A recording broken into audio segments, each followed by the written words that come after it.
C'est bon, je crois. Bon, c'est bon, on peut commencer. Bon. Zoé, qu'est-ce que tu as tiré de ta méditation d'aujourd'hui qui peut aider les chefs d'entreprise et les promoteurs? En réalité, comme tu dis, oui, j'ai médité. D'abord, je médite généralement tous les jours, je réfléchis, des temps de réflexion, pas seulement de méditation, mais de réflexion, parce que je lis beaucoup les livres et je lis beaucoup aussi la Bible. Par exemple, ce matin, je me suis levé comme d'habitude, j'ai prié, après, j'ai fait mon sport, après, je suis allé poser les enfants à l'école, et après, donc, pendant que je faisais déjà mon sport, je suivais un livre audio sur le marketing. Et quand je suis revenu, j'ai pris 30 minutes pour méditer sur un passage de la Bible. Pourquoi est-ce que je médite sur la Bible généralement? Parce que je suis convaincu, et je ne suis pas convaincu bêtement, je suis convaincu parce que plusieurs fois je l'ai appliqué. Je suis arrivé à la conclusion que la Bible, vraiment, c'est un livre de lois et de principes. Pour moi, la Bible n'est pas un livre religieux. D'abord, je ne suis pas un homme religieux. Je déteste même la religion. Je suis un homme de foi, mais je ne suis pas un homme religieux.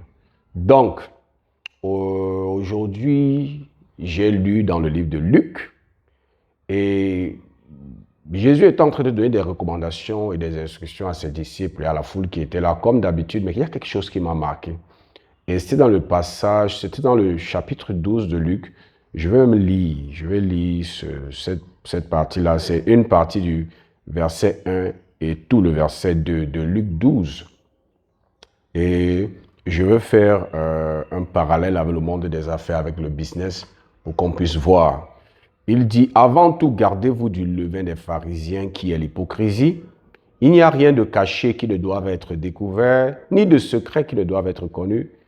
C'est pourquoi tout ce que vous aurez dit dans les ténèbres sera entendu dans la lumière, et ce que vous aurez dit à l'oreille dans les chambres sera prêché sur les toits. De prime abord, on se dirait qu'il n'y a aucun lien. Mais il y a tout un lien avec le monde des affaires.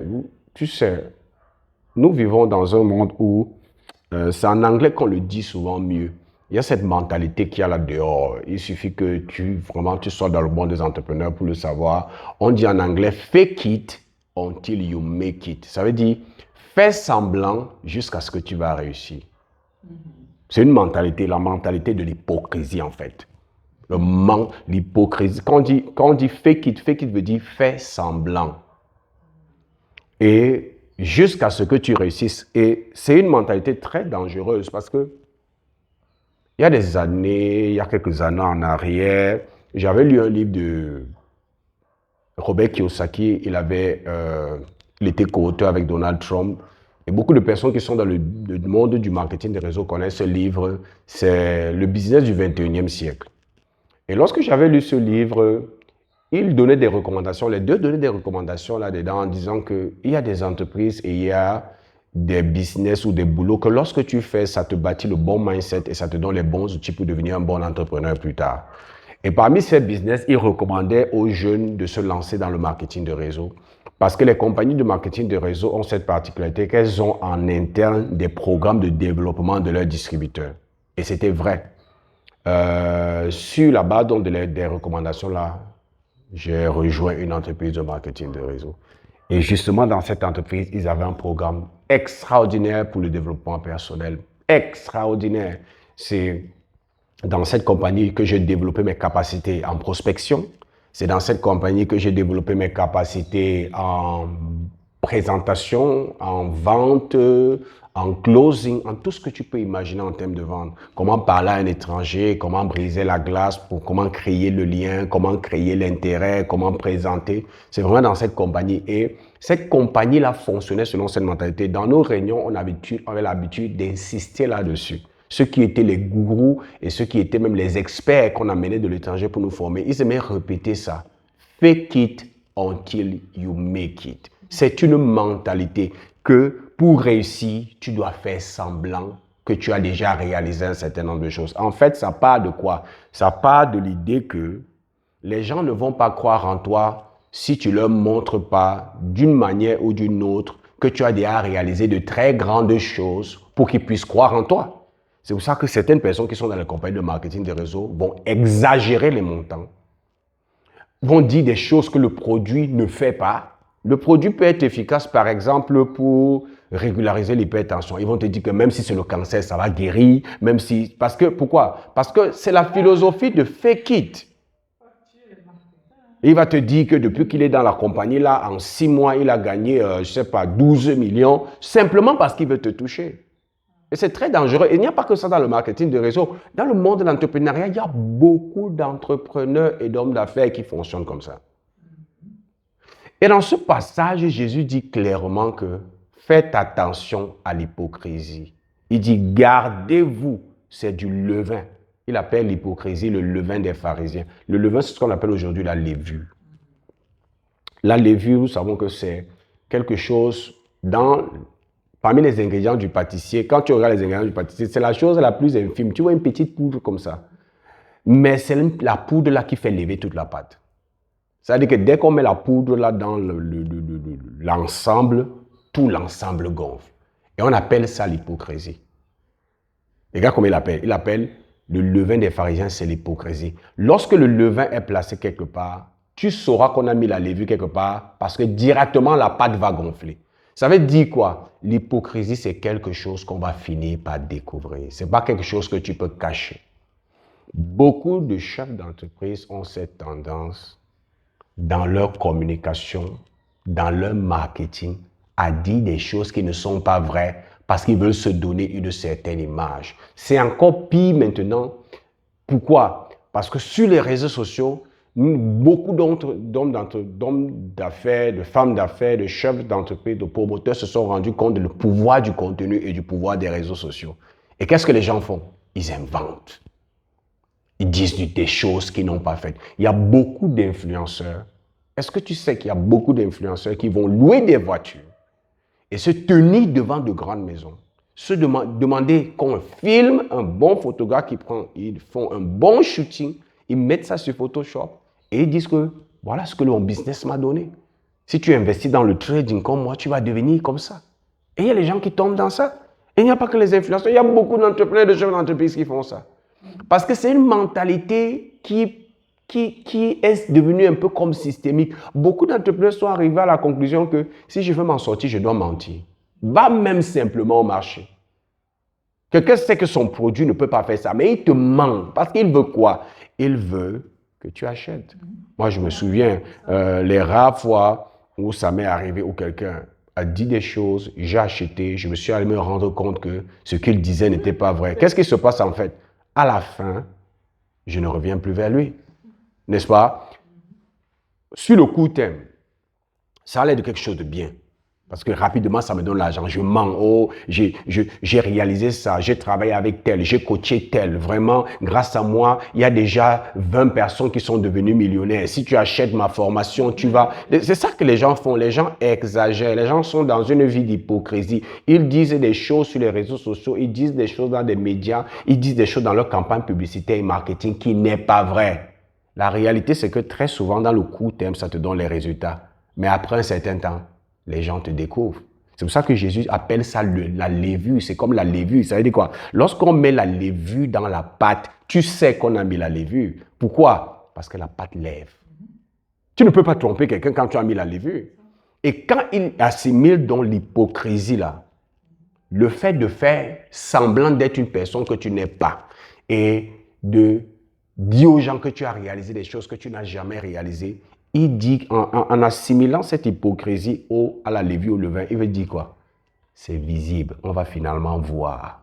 On va finalement savoir que tu n'es pas un bon, que ce que tu dis, tu mens. Va demander à tous les entrepreneurs et les chefs d'entreprise qui font ça, ou les influenceurs.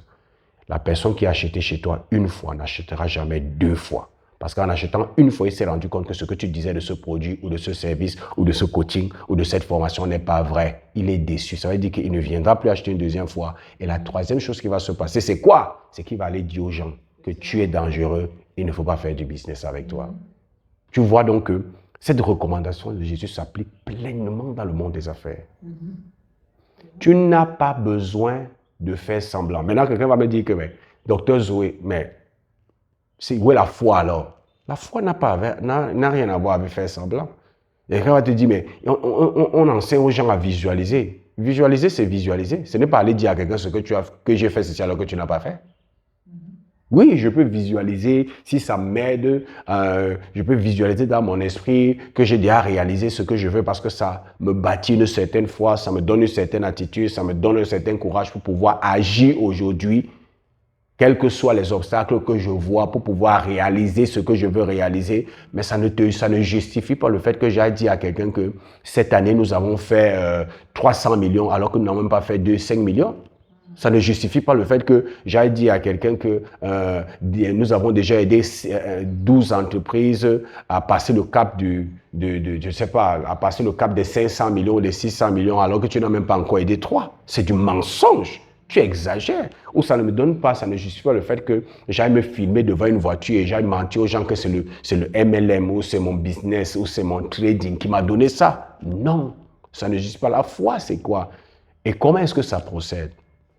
Pour moi, c'est que je suis dans un domaine. Je suis dans le domaine du coaching. Je suis dans le domaine du consulting. Je regarde ceux qui ont réussi dans ce domaine et ceux qui réussissent dans ce domaine. Et je cherche à savoir quel est leur mindset, comment est-ce qu'ils pensent, quel est leur système de croyance, comment est-ce qu'ils voient la vie, quelle est leur philosophie de vie, quelle est leur routine, quelles sont leurs habitudes. Pourquoi est-ce que je cherche à le savoir?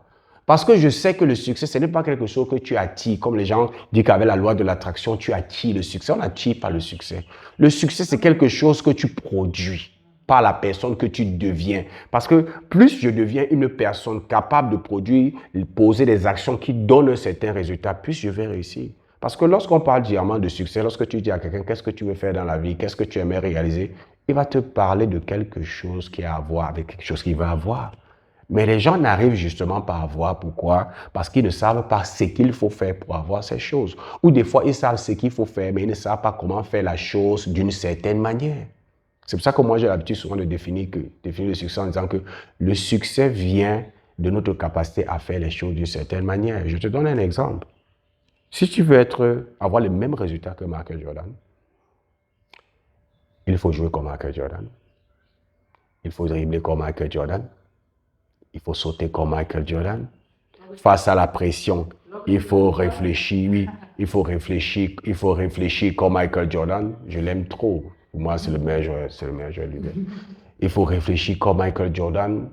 Il faut faire, tu vois, il ne suffit pas de jouer au basket pour avoir les résultats de Michael Jordan. Il faut jouer de la manière de Michael Jordan. Il faut penser de sa manière. Ce n'est pas simplement parce que je dis que je vends un produit que ça va se vendre. Mais il faut que je sache quelle est la manière avec laquelle ceux qui vendent de plus vendent. Et je développe le même mindset, la même perspective, la même philosophie. Alors, à partir de ce moment, je peux commencer à produire ce type de résultat. Et maintenant, donc, la foi, c'est quoi? La foi, donc, c'est comprendre tout ce qu'il faut faire et devenir pour pouvoir produire ce que je veux et commencer à travailler pour avoir le mindset là, la mentalité là, la philosophie là, les habitudes là, les routines là. Si je commence à comprendre que les gens qui réussissent dans mon domaine, ils lisent beaucoup dans tel domaine. Moi aussi, je commence à lire. Si je comprends que les gens qui réussissent dans mon domaine se lèvent à 5 heures et à 5 heures, ils font ceci, ils font ceci. Moi aussi, je commence à faire ça. Si je commence à comprendre que les gens qui réussissent dans mon domaine, c'est des gens très spirituels, ils ne s'amusent pas avec leur spirituel, leur relation avec Dieu. Je commence aussi à faire ça. Qu'est-ce que je suis en train de faire? Je suis en train d'adopter leur style de vie parce que je veux commencer à faire ce qu'ils font de la même manière qu'ils le font pour pouvoir produire les mêmes résultats. Mais ça ne me donne pas le droit d'aller dire aux gens que j'ai réalisé ce qu'ils ont réalisé alors que je n'ai jamais réalisé. Donc la foi n'a rien à voir avec le fait de faire semblant. Et je veux dire ceci à tous les entrepreneurs. L'authenticité est plus puissante que toute autre chose. Les personnes authentiques sont plus attrayantes que les personnes qui veulent vendre un idéal qui n'est pas vrai ou qui veulent surestimer ce qu'ils n'ont pas accompli. Et les gens doivent aussi comprendre, et j'aime toujours le répéter, surtout quand je parle des communications, que la communication n'est pas que verbale. Il y a une communication non verbale qui se passe. Et les gens, des fois, ont cette tendance à sentir qu'il y a quelque chose qui n'est pas vrai dans ce qui se passe. Donc, ce que je retiens donc de cette réflexion, c'est que plus que jamais, nous devons être authentiques. Dire les choses telles qu'elles sont. Maintenant, il faut savoir comment dire la chose pour la rendre plus attrayante, mais il ne faut pas dire ce que tu n'as pas fait. Tu as réalisé 2, tu peux pas dire aux gens que j'ai réalisé 50, c'est du pur mensonge. Et Jésus continue en disant quoi? Pourquoi est-ce qu'il dit ça? Il dit, parce qu'il n'y a rien de caché qui ne va être découvert. Aujourd'hui, là, ça a l'air de rien quand tu dis, venez acheter ma tablette, c'est la meilleure. Oh, tu sais qu'il y a des choses que ça ne peut pas faire. Et tu dis des choses, tu exagères. Quelqu'un vient acheter, n'est-ce pas? Mais est-ce que tu sais que dès que la personne va acheter, il va découvrir ton mensonge? Donc, il n'y a rien de caché qui ne sera découvert. Il n'y a rien de faux que tu es en train de dire là, que les personnes qui achètent ne vont pas découvrir. Et lorsque les gens ont découvert qui tu es, les dommages sont irréversibles. Les dommages sont irréparables. Tu ne peux pas réparer une réputation qui a été détruite parce qu'on voit que tu es un menteur. Parce qu'on voit que ce que tu dis sur les réseaux sociaux n'est pas vrai. Parce qu'on voit que tu dis des choses qui n'existent pas. Tu racontes, tu vends un idéal qui n'existe pas et tu es un menteur, tu es un hypocrite. Personne, il n'y a aucune marque qui se relève de l'hypocrisie. Il n'y a aucune entreprise qui se relève de l'hypocrisie. Lorsque toutes les personnes qui m'ont déjà vendu des choses et après j'ai découvert que ces choses n'étaient pas bien, qu'ils ont été hypocrites, ils n'ont pas été honnêtes avec moi. Depuis que je n'ai que eu besoin de faire des affaires avec eux une fois ou acheter une fois. Depuis ce jour, je n'achète plus jamais chez eux et tous ceux que je connais qui veulent acheter chez eux, je les déconseille en racontant mon histoire. Donc, ils n'ont même pas gagné, ils sont plus en train de perdre. Ils sont plus en train de perdre. Pourquoi? Parce qu'il n'y a rien de secret qui ne sera connu, il n'y a rien de caché qui sera découvert. Donc, c'est ça que Jésus était en train d'enseigner, que je pense que nous, les entrepreneurs et les chefs d'entreprise, on doit savoir. Il y a plus de pouvoir dans l'authenticité. Lorsque tu partages ton contenu, sois authentique. Travaille dans ton copywriting. Travaille à rendre ton histoire plus attrayante, mais ne mens pas. Ne dis pas des choses qui n'existent pas. Faire semblant pour réussir est la pire manière de vouloir réussir. Il n'y a pas de personne qui a réussi en faisant semblant. Même Bernard Madoff a été rattrapé et est mort en prison. Même le plus grand fake it until you make it, la personnalité qui incarne ça, qui a escroqué, qui a arnaqué, cette personne est morte en cellule. Donc il n'y a rien de caché qui ne sera connu. Donc, ce n'est pas le bon business model. Ce n'est pas la bonne plateforme. Donc, c'est ça, quand je pense à ce que quand j'ai réfléchi aujourd'hui, c'est à ça que je pensais que vraiment, il faut que moi, personnellement, et nous, les entrepreneurs et chefs d'entreprise, qu'on commence à intégrer ça. Travaillons à rendre notre histoire plus attrayante, mais ne changeons pas l'histoire parce que nous voulons paraître plus grands. Soyons authentiques et évitons l'hypocrisie parce qu'il n'y a rien de caché qui ne sera connu. Donc, c'est ça.